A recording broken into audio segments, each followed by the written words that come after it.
আসসালামু আলাইকুম। ওয়ালাইকুম সালাম। দেখছেন ধানের চারা? মামা এটা কি ধানের চারা? 29। 29।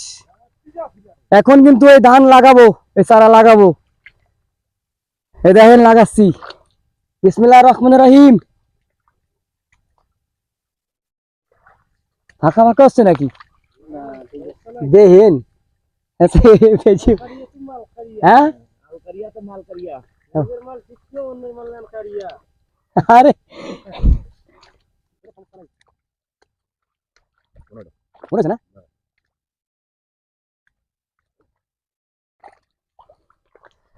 বন্ধুরা, আমরা কিন্তু কৃষি মানুষ, কৃষি কাজ করে আমরা চলি। এই দেখেন মামারা লাগাচ্ছে ধান, পাশাপাশি আমিও আমাদের সাথে একটু কাজ করার চেষ্টা করলাম। তবে কখনোই কৃষিকে অবহেলা করবেন না, আর কৃষি কাজকে কখনো লজ্জাবোধ করবেন না কৃষি কাজ করার জন্য।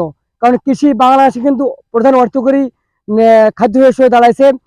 আমরা শুধু ধানের চারা লাগাচ্ছি না, বিভিন্ন ধরনের সবজি, বিভিন্ন ধরনের অন্যান্য সবজি আমরা খেতে আমরা কাজ করতে পারি। কৃষি আমাদের সব থেকে প্রধান উৎস। তো সেই কৃষিকে কখনো অবহেলা করবেন না, এবং কৃষিকে সবসময় যেন মূল্যায়ন করার চেষ্টা করবেন। এভাবে আপনারা কাজকর্ম করবেন। আমি আর একটু লাগাই দেখি, চেষ্টা করি লাগানোর।